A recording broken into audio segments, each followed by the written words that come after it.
Study YouTube channel पर आपका स्वागत है। मैं दीपक कुमार। पीएनएसटी 2024 का एग्जामिनेशन चल रहा है। कुछ स्टूडेंट ने इस वीडियो को देखने के पहले पेपर को अटेम्प्ट कर चुके हैं और कुछ स्टूडेंट इस पर्टिकुलर वीडियो को देखने के बाद अपनी शिफ्ट में पेपर अटेम्प्ट करेंगे। ये जानना जरूरी है कि 2024 के पेपर में किस टाइप की मार्किंग हो रही है और अनएक्सपेक्टेड नंबर्स जो सुनाई दे रहे हैं, स्टूडेंट अपने मुंह से दूसरे स्टूडेंट को बता रहे हैं, उसके पीछे जो है एनालिसिस भी करेंगे। एग्जामिनेशन एनालिसिस के तौर पर यहाँ पर 2 पॉइंट हम डिस्कस करेंगे। एवरेज मार्किंग कितनी हो रही है, एवरेज मार्किंग को समझना क्यों जरूरी है और अनएक्सपेक्टेड नंबर के पीछे की क्या स्टोरी है, इनके ऊपर भी हम बात करेंगे। तो 2024 का एग्जामिनेशन चल रहा है। इस वीडियो के शूट होने के पहले काफ़ी सारे स्टूडेंट पेपर दे चुके होंगे और इस वीडियो को देखने के बाद काफ़ी सारे स्टूडेंट जो है पेपर को अटेम्प्ट करेंगे अपनी अपनी शिफ्ट में, अलग अलग तारीख में। तो ये जानना जरूरी है कि इस साल के पेपर में बदले हुए पैटर्न के बाद 100 नंबर के इस पैटर्न में जो मार्किंग हो रही है, जैसे पहले जब 150 नंबर का पेपर हुआ करता था तो ज़्यादातर जो मार्किंग होती थी वो 60 नंबर से लेकर के 75 नंबर के बीच में होती थी। इसको हम पिछले साल के पेपर के आधार पर एनालाइज करेंगे ताकि ये कंक्लूजन निकाल सके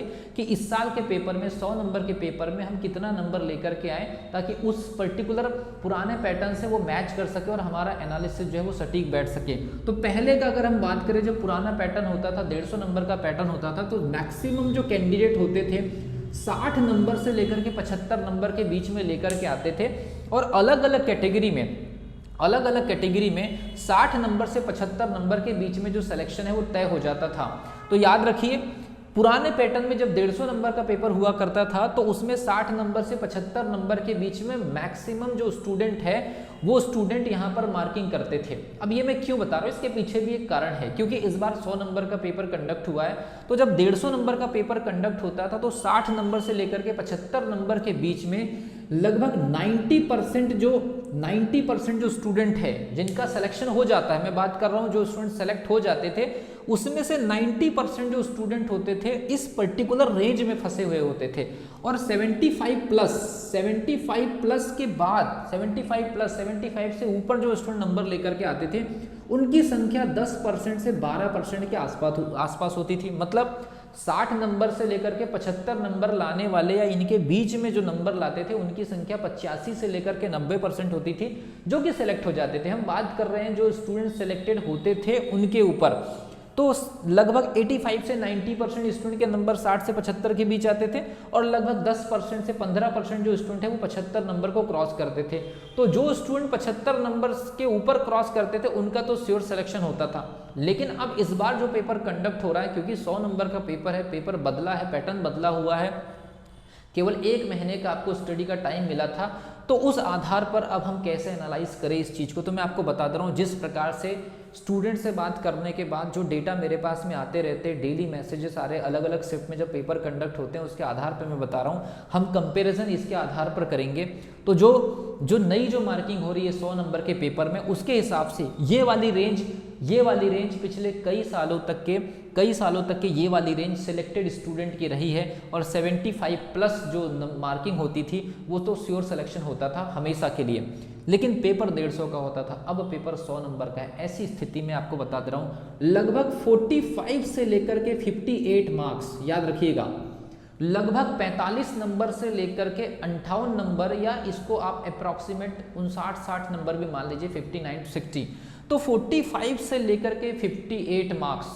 इस बीच में मैक्सिमम जो स्टूडेंट है वो इस बार नंबर लेकर के आ रहे हैं। मैक्सिमम स्टूडेंट का मतलब बहुत बड़ी भीड़ नहीं है। ये जो भीड़ है, ये जो 45 नंबर से लेकर के 58 नंबर तक जो स्टूडेंट लेकर के आ रहे हैं, इस पर्टिकुलर रेंज में वो स्टूडेंट है ज़्यादातर जिनका सिलेक्शन होना है। लेकिन यहाँ पर 1-2 नंबर या 2-3 नंबर का फर्क अलग अलग कैटेगरी में आएगा। जैसे 60 नंबर से लेकर के 75 नंबर के बीच में मैक्सिमम जो स्टूडेंट सेलेक्ट होते थे, तो 65-66 नंबर से ऊपर ओबीसी के कैंडिडेट्स का सिलेक्शन हो जाता था। उससे थोड़े से नीचे अगर आते थे तो वो आपका मैटर बनता था SC/ST कैंडिडेट्स का। 75 के आसपास जो है यूआर के कैंडिडेट्स का मैटर बन जाता था और EWS का भी लगभग यहाँ पर 70 नंबर या OBC के अप्रॉक्सीमेट ही यहाँ पर सिलेक्शन हो जाता था। अब उसी के एवरेज में आप देखिए 150 नंबर के पेपर में मैक्सिमम स्टूडेंट जो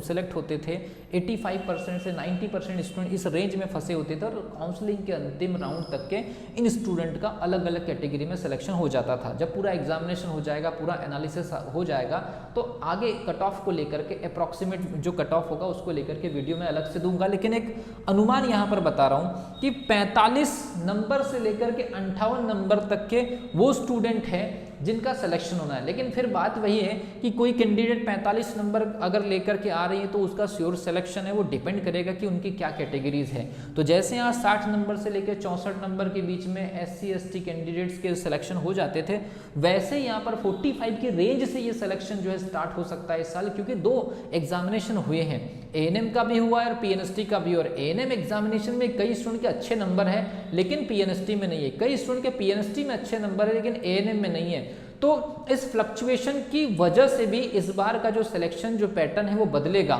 इसीलिए मैंने 45 नंबर से लेकर 58 नंबर के बीच में जो स्टूडेंट है उनको एक मार्जिन दिया है कि आप जैसे भी अलग अलग कैटेगरी में हैं आपके सिलेक्शन होने के चांसेस हैं।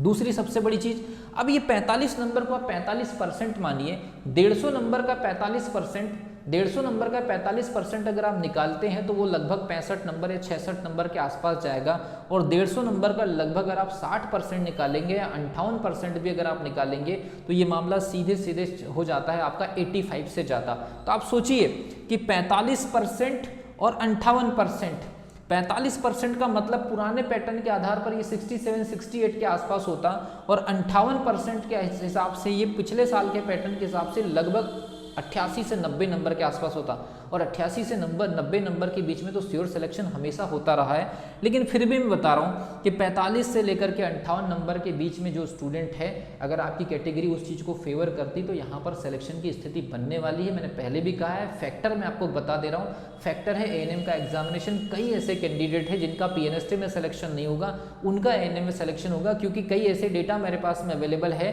जो कह रहे हैं कि हमारा PNST में तो मामला बिगड़ चुका है लेकिन ANM में अच्छे नंबर है। कई स्टूडेंट ऐसे हैं वो कह रहे हैं कि PNST में हमारा मामला जो है बिगड़ गया है, ANM में अच्छे नंबर है, ANM में हमारा जो नंबर है वो ठीक नहीं है लेकिन PNST में हमने रिकवर कर लिए। तो याद रखिए इस फैक्टर का बहुत बड़ा इंपैक्ट पड़ेगा फाइनल सिलेक्शन में, दोनों एग्जामिनेशन में। इसलिए 45 नंबर से लेकर 58 नंबर के बीच में मैक्सिमम वो स्टूडेंट हैं जो इस बार सिलेक्शन लेंगे। दूसरी सबसे बड़ी चीज,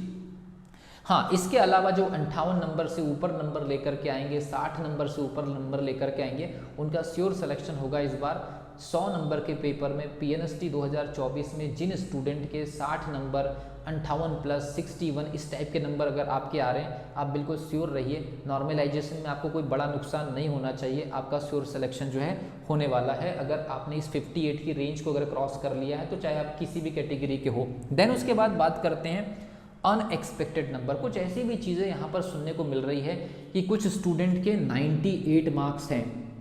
कुछ स्टूडेंट के 89 मार्क्स हैं, कुछ स्टूडेंट के 93 मार्क्स है, कुछ स्टूडेंट के 95 मार्क्स हैं, या एक पर्टिकुलर शिफ्ट में बहुत सारे स्टूडेंट के 75 से लेकर के 90 मार्क्स के बीच में हैं। मैं आपको पहले भी बता दे रहा हूँ, अगर ऐसी कोई सिचुएशन PNST एग्जामिनेशन में इस बार आपको कहीं देखने को मिल रही है तो 2 सिचुएशन हो सकती है। हो सकता है कि कुछ स्टूडेंट के ऐसे नंबर हो सकता है, इसमें हमें किसी भी प्रकार का कोई एलिगेशन नहीं है। 100 नंबर के पेपर में अगर कोई 98 मार्क्स लेकर के आ सकती है तो उनकी मेहनत को जो है हम भी अप्रिशिएट कर रहे हैं कि 100 नंबर के पेपर में 1 महीने की मेहनत में बदले हुए पैटर्न में अगर कोई कैंडिडेट 98 मार्क्स लेकर के आ रही है, 95 मार्क्स लेकर के आ रही है, 93 मार्क्स लेकर के आ रही है, कोशिश करेंगे हम ऐसे स्टूडेंट से मिलने की, आगे जाकर के ऐसे स्टूडेंट से हम बात करने की कोशिश करेंगे ताकि उनके जरिए और भी स्टूडेंट को गाइडलाइंस मिल सके कि वो कैसे प्रिपरेशन करे कि 100 नंबर में 98 नंबर ला लिए, ऐसे कैसे 1 महीने के अंदर जनरल नॉलेज वगैरह तैयार हो गया। हमें भी गाइडलाइंस चाहिए इस चीज़ को लेके ताकि हमें भी आगे और भी बहुत सारे स्टूडेंट्स को अवेयर करना पड़ेगा। लेकिन अगर किसी स्टूडेंट के इतने नंबर है और ये पूरा का पूरा मास लेवल पर हो रहा है, मास लेवल का मतलब है बहुत बड़ी संख्या में अगर कोई नंबर हो रहा हो, अगर ऐसे सुनाई या दिखाई दे रहे हैं कहीं पर भी, तो स्टूडेंट से रिक्वेस्ट है ऐसे नंबर को लेकर के जानकारी, अगर कोई टीचर, कोई यूट्यूब चैनल या कोई कोचिंग संस्थान अगर ऐसे इस प्रकार के नंबर को जारी कर रहे हैं, स्टेटस लगा रहे हैं, कोचिंग के प्रचार प्रसार को बढ़ावा देने के लिए ऐसे नंबर का खुलासा कर रहे हैं, इसमें फेक डेटा भी हो सकता है। तो इसलिए ऐसे इंफॉर्मेशन को कलेक्ट करके रखिए, क्योंकि अगर अनएक्सपेक्टेड नंबर बहुत बड़ी मात्रा में आ रहे हैं तो याद रखिए ऐसी सिचुएशन बन सकती है कि कहीं कोई पेपर को लेकर के कोई गड़बड़ी या आपकी मेहनत के ऊपर किसी प्रकार का कोई थर्ड एंगल यहाँ पर किसी पेपर को लेकर के कोई क्वेश्चन के लीक होने की अगर मान लीजिए कहीं से अगर कुछ इन्फॉर्मेशन मिली, तो ऐसे डेटा अगर आपके पास में रहेंगे, ऐसे आंकड़े अगर आपके पास में रहेंगे कि इस चीज़ के बारे में किसी व्यक्ति विशेष ने, किसी यूट्यूब चैनल विशेष ने या किसी कोचिंग संस्थान विशेष ने अपडेट किया था, ऐसी इन्फॉर्मेशन आप अपने पास सेव रखिए जरूर। क्योंकि जिस प्रकार से पेपर आप आ रहा है एएनएम का हो या पीएनएसटी का हो, एवरेज मार्किंग मैं मान के चल रहा हूँ कि 50 नंबर से लेकर 62-63 नंबर तक तो ठीक ठाक है, 70 नंबर भी हम मान रहे हैं। लेकिन बल्क में अगर मान लीजिए 75 क्रॉस हो रहा है, बल्क में 75-80 अगर क्रॉस हो रहा है, तो इन नंबर पर गौर करिए, इन नंबर को लाने वाले कैंडिडेट्स के ऊपर गौर करिए, इन नंबर्स के बारे में इंफॉर्मेशन जारी करने वाले यूट्यूब चैनल्स हो, चाहे वो कोई टेलीग्राम चैनल हो या इस प्रकार की मार्किंग को लेकर के किसी भी प्रकार का कोई अपडेट है, चाहे कोचिंग संस्थान आप इंफॉर्मेशन या कोई स्टूडेंट जानकारी दे रहे हैं, ऐसे डेटा के ऊपर आप जानकारी जरूर रखिए। ये इन्फॉर्मेशन आगे जाकर के कोई बड़ा रोल प्ले कर सकती है। इस प्रकार के अनएक्सपेक्टेड नंबर्स वाले जो स्टूडेंट हैं उनसे फिर आगे जाकर के बात करनी पड़ेगी कि इतनी बेहतरीन तैयारी 1 महीने के अंदर बदले हुए पैटर्न में सबके लिए नया पैटर्न था। तो ऐसे बिल्कुल तेजस्वी जो स्टूडेंट होंगे, जिनको इतना ज़्यादा नॉलेज है, जिनकी इतनी अच्छी मेमोरीज हैं, उन स्टूडेंट से बात करने की कोशिश की जाएगी ताकि भविष्य में और भी स्टूडेंट ऐसे नंबर ला सके और किसी भी स्टूडेंट को इतने नंबर लाने के लिए हम प्रेरित कर सके, ताकि मैक्सिमम से मैक्सिमम नंबर स्टूडेंट लेकर आए, 100 नंबर में 99, 100 में 100 नंबर लेकर के आ जाए। ऐसी प्रिपरेशन हम कराने की कोशिश करेंगे और ऐसे स्टूडेंट को हम गाइडलाइंस के तौर पर सामने रखने की कोशिश करेंगे। तो इसीलिए ऐसे स्टूडेंट का डेटा आपके पास अगर कहीं से सुनाई, दिखाई या कहीं पर अपडेट हो रहा है, जरूर कलेक्ट करिए, ये बहुत इंपॉर्टेंट डेटा है। लेकिन अगर कोई फेक तरीके से डेटा को फैला रहा है प्रचार प्रसार के लिए, उस पर भी आप गौर करिए। लेकिन एक अच्छे स्टूडेंट के लिए जिनका एग्जामिनेशन बाकी है या जिन्होंने एग्जामिनेशन दिया है, जिन्होंने अपना स्कोर स्क्रीन पर देख लिया है और 45 नंबर से लेकर के 58 या 60 नंबर के बीच में अगर कहीं आपको मार्किंग दिख रही है, और अगर मान लीजिए आपकी जो कैटेगरीज है, मैंने आपको रेंज पहले ही बता दिया है, तो उस नंबर के बीच में अगर आप है तो ज़्यादा पैनिक होने की सिचुएशन नहीं है, आपके सामने कोई पैनिक होने की ज़रूरत नहीं है। 58 नंबर 60 नंबर का आपका क्रॉस है तो श्योर सिलेक्शन आपका हो जाएगा। डेटा मेरे पास में आ रहा है और आपको पता है कि इस यूट्यूब चैनल पर किसी भी प्रकार की फर्जी इन्फॉर्मेशन बिल्कुल भी शेयर नहीं की जाती है। जो डेटा होता है उसी के आधार पर हम कैलकुलेट करते हैं, उसी के आधार पर एनालाइज करके आपके सामने सही तथ्य रखने की कोशिश की जाती है। तो 45 से लेकर के 58 नंबर, 60 नंबर या 48 से लेकर के 60 नंबर, ये दो तीन नंबर का जो फेरबदल है ये नॉर्मलाइजेशन के बाद देखने को मिलेगा, ये बिल्कुल श्योर है। इसमें किसी भी प्रकार का कोई फिक्सेशन नहीं है, इसमें किसी भी प्रकार का कोई लोअर लिमिट या अपर लिमिट की कोई बाउंड्री कंडीशन नहीं है कि इतना बोल दिया गया तो इतना होगा। 2-3 नंबर ये ज़्यादा भी जा सकता है, 2-3 नंबर 45 से 48, 58 से 60, इस पर्टिकुलर रेंज में मैक्सिमम स्टूडेंट का सिलेक्शन इस साल होना है। फैक्टर मैंने आपको एएनएम का गिना दिया है, फैक्टर मैंने आप लोगों को बदले हुए पैटर्न के आधार पर जो मार्किंग आ रही है उसके आधार पर मैंने बता दिया। अनएक्सपेक्टेड मार्किंग अगर आपको कहीं दिखाई दे रही है, प्लीज़ ऐसे डेटा सेव करके रखिए। कोई भी कोचिंग संस्थान विशेष कहीं से भी ऐसी इन्फॉर्मेशन मिल रही है, एटलीस्ट आप ये डेटा कलेक्ट करके रखिए, ये बहुत काम की चीज़ है। आगे जाकर के हमको इसका फ़ायदा मिलेगा कि इस टाइप की जो नंबरिंग हुई है कहाँ से हुई है, कैसे क्या हुआ है, हर लेवल पर इसका फ़ायदा हम उठाएंगे आगे जाकर के। मिलता हूँ अगली वीडियो में, तब तक के लिए wish you all the best.